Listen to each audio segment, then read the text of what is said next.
Hello everyone, welcome once again.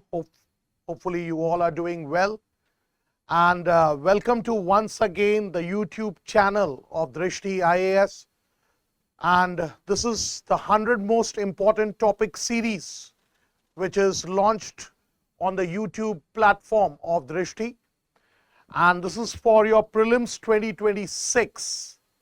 So today in this episode what we are going to discuss, and that is with regard to the most important economic curves, and that is very important for your prelims exams.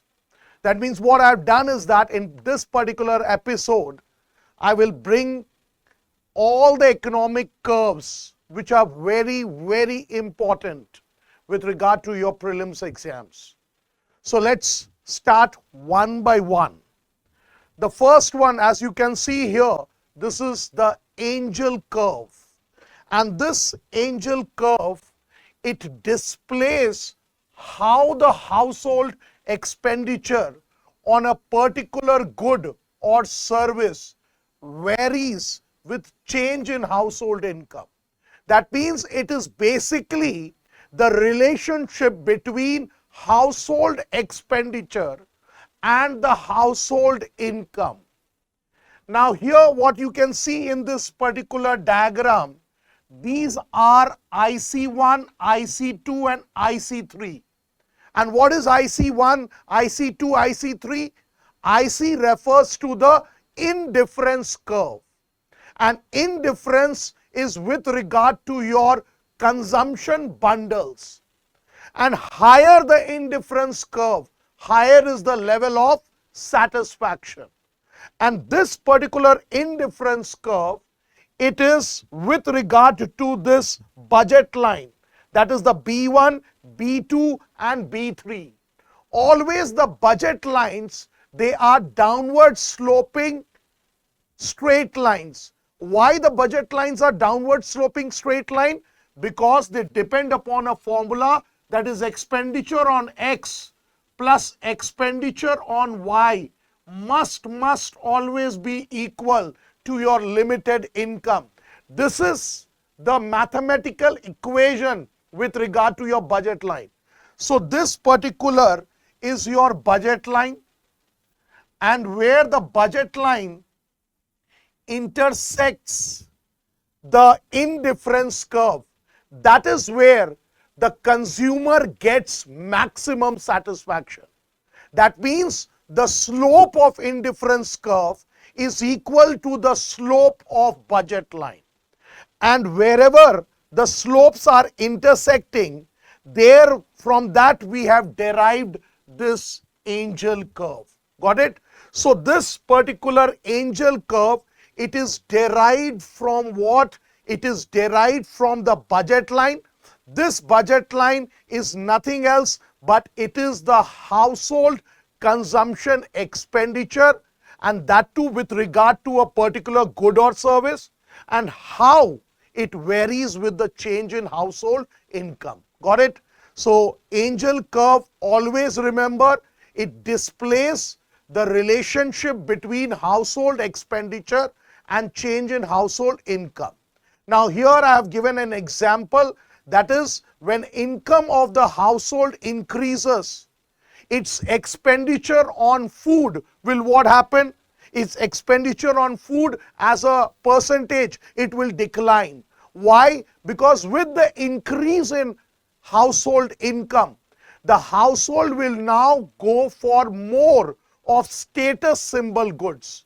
That means the expenditure on the status symbol goods, that what happens? Increases. So the Engel curve is always what? Upward sloping. So this is the first curve which is very important.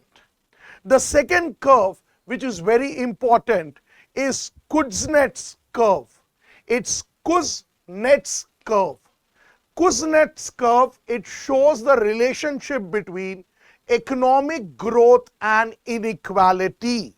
That means what is the relationship between economic growth and inequality, that is referred as Kuznets curve. And this Kuznets curve, it is inverted U shape.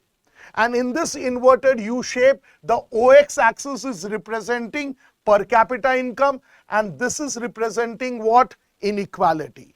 So it is inverted U shaped, which means that initially the economic growth leads to greater inequality. Economic growth, it leads to what? Greater inequality. This is what happens in developing countries like India. That is, economic growth will lead to what? Greater inequality. That means a divide between the rich and the poor. But later on, what happens is that after this point, that is the turning point income, what happens? Again, what we see is that the inequality reduces with the economic growth. That means this particular part, the economic growth is taking place, but the inequality is reducing. This is particularly seen in the developed economies. So for your prelims exams, you have to know that this Kuznets curve, it shows the relationship between economic growth and inequality, and it is what? Inverted U shape. Initially, when the economic growth is increasing, then economic inequalities, or you can say economic inequality, it is also greater. And then after a certain point, when the economic growth increases, the inequalities, what happens? They decrease. So first is the case with regard to developing economies, and the second one is the case with regard to the developed economies. Okay, so two curves are over. Then the third is the Laffer curve. Now this Laffer curve, you can see it is also inverted U. Now you can see the OY axis is representing tax revenue and OX axis is representing tax rate, that is in percentage. So this Laffer curve, it's named after Arthur Laffer, which was developed in 1979, and it basically describes how the change in tax rate affects government revenues. That means whatever is the change in tax rate, what will be the effect on the government's revenue. Now here I have said that there are two ways in which the government revenue will be affected. One is with regard to the immediate effect. Now that is referred as what? It is referred as arithmetic. That means arithmetic in the sense कि every $1 tax cut, if there is a $1 tax cut, it means that there will be a direct $1 less in government's revenue. Whereas the other effect is a longer term effect, and the Laffer, it describes this as the economic effect. So the immediate effect is described as what? The immediate effect is described as the arithmetic effect, and the longer term effect in the Laffer, it is described as the economic effect. Like for example, if the tax rates are low, then when the tax rates are low, then the purchasing power of the individuals, it will rise. So they will demand more of goods.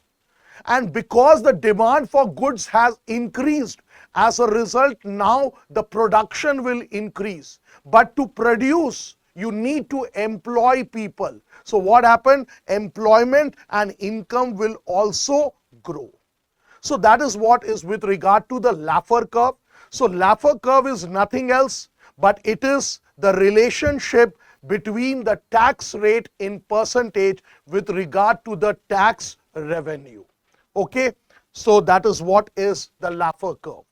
Then after Laffer curve, there is one more curve which is very important with your exam point of view, and that is with regard to the Phillips curve. What is this? Phillips curve. Now what you can see, the Phillips curve, it is downward sloping, and basically you can call it as rectangular hyperbola, but I won't say it as rectangular hyperbola, but it is downward sloping. So this Phillips curve, it was developed by A.W. Phillips, and it is stating that inflation and unemployment, they have a stable and inverse relation. That means inflation and unemployment, they have what? Stable as well as inverse relationship. And this particular theory, it claims that whenever there is an economic growth, the economic growth comes with inflation.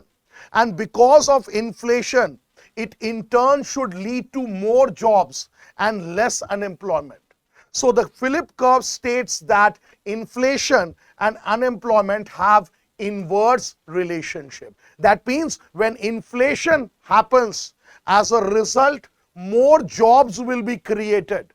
And when more jobs will be created, then there will be less of unemployment. So there is the inflation as well as wage unemployment relationship.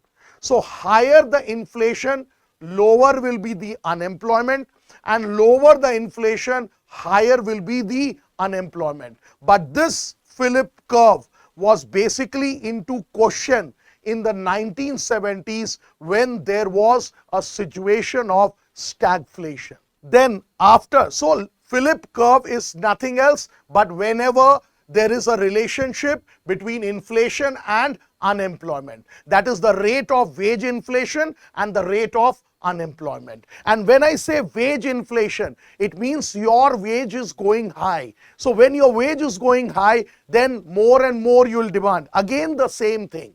Okay, so that is what is the Phillips curve, and the relationship is what? Inverse. But that was basically a point of challenge in 1970s when there was stagflation. Then comes the Rahn curve. This is what? R-A-H-N, Rahn curve. R-A-H-N, Rahn curve. Now this Rahn curve, it displays what? The relationship between government spending. This government spending, it is what? On the horizontal axis. This is showing the government spending. That is the OX axis is showing the government spending. And the GDP growth rate. That means what is your economic growth rate? That is the relationship between government spending and the GDP growth rate. That is what is referred as Rahn curve. And Rahn curve, again, it is inverted U shape. That means there is a level of government expending at which economic growth theoretically maximizes. Okay, so basically it's talking about the relationship between government spending as well as the GDP growth rate. And what is the shape? Its shape is what? Inverted U shape.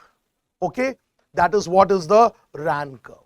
Then after the Rahn curve, we first talked about the Kuznets curve. Am I right? Initially, we had talked about the Kuznets curve, but here it's environmental Kuznets curve. What is this? Environmental Kuznets curve. Now, environmental Kuznets curve, this also shows the relationship between economic progress and environment degradation. That is through the time as the economy progresses. That means what is the relationship between economic progress and environmental degradation? So this particular relationship is environment Kuznets curve. And here when it is developing economies, then what happens is that there is more of environmental degradation, and here there is less of environmental degradation. That means as countries develop initially, then the pollution will increase, but later on, further after development, the pollution begins to come down. That means after this point, the pollution begins to come down. So here there are three economies: pre-industrial, industrial and post-industrial. So in post-industrial, the economic degradation is less as compared to the pre-industrial economies. So basically you only have to remember the relationship that is between economic progress and environmental degradation, and that is referred as environmental Kuznets curve. After that comes the Lorenz curve. Now this Lorenz curve, you can see this is what is the Lorenz curve. Now this Lorenz curve, it's basically graphical representation and what? Of income inequality or wealth inequality. And this one, it was developed by the American economist Max Lorenz in 1905. That means it's a graphical representation which talks about the income inequality or wealth inequality and how the things are plotted in the graph. Here the population, it's taken in cumulative percentage. Cumulative means in cumulative frequency percentage. And here the income, it's also a part of that. That means the graph, it plots the percentile of population on the horizontal OX axis, and that too according to the income and wealth. That means if your OX axis of 45 and OY axis of 14.2, it means that bottom 45% of the population, they control only 4.2% of the total income. So it's basically income inequality and wealth inequality. That is what is the Lorenz curve. Okay, so you have to remember this Lorenz curve also. And always the OX axis will be representing percentile of the population, and the OY axis, it will be representing the income or the wealth. Okay, the income or the wealth. Got it? Then there is the Gini coefficient. Now when I talk about the Gini coefficient, then the Lorenz curve is used to, it is basically a helping hand when it comes to the Gini coefficient. Now this Gini coefficient is also referred as Gini index, or it is Gini coefficient, and this is a statistical measure which was developed by whom? Italian statistician, and his name was Corrado Gini in 1912. Remember it, Corrado Gini in 1912. And this particular Gini coefficient, it is used to gauge economic inequality. That means there in Lorenz curve, this Lorenz curve, it was used to represent or used to measure income inequality or wealth inequality. Okay? And here it is used to measure the economic inequality. That is how it is used to gauge the economic inequality. That is measuring income distribution, or you can say wealth distribution among the population. That is, what is the income distribution among the population, or what is the wealth distribution among the population. And the value ranges from 0 to 1. Remember it. The value is 0 to 1. And it means that if the value of the Gini coefficient is 0, it means there is perfect equality. And if it is 1, it means there is perfect inequality. And values over 1 are theoretically possible because due to negative income or wealth. Matlab they are theoretically impossible because of negative income or negative wealth. So the value goes from 0 to 1. If it is 0, there is perfect equality. If it is 1, there is perfect inequality. So basically it is used to gauge the economic inequality. How? By measuring income distribution among the population, or by measuring wealth distribution among the population. Here also there is the percentage of income, and here also there is the percentage of national income. So by measuring these, now you can come out with the with the conclusion that whether there is a perfect equality in the economy or whether there is a perfect inequality in the economy. Got it? And this particular straight line, this represents a country where all the people, they have what? They have the same income. And this part, that is this green part and all, this represents a country where small number of people have very high level of income. So that is what is the Gini effect or the Gini coefficient. And then the last curve is Beverage curve. What is this? Beverage curve. Beverage curve, it's again a graphical representation showing the relationship between unemployment rate and the job vacancy rate in the economy. Unemployment rate, it is on the OX axis.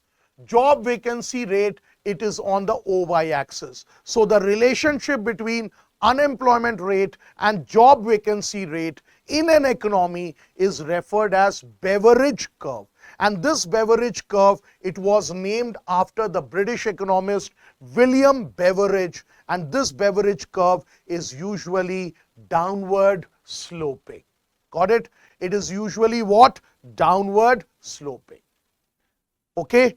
So these are the curves which you all have to remember.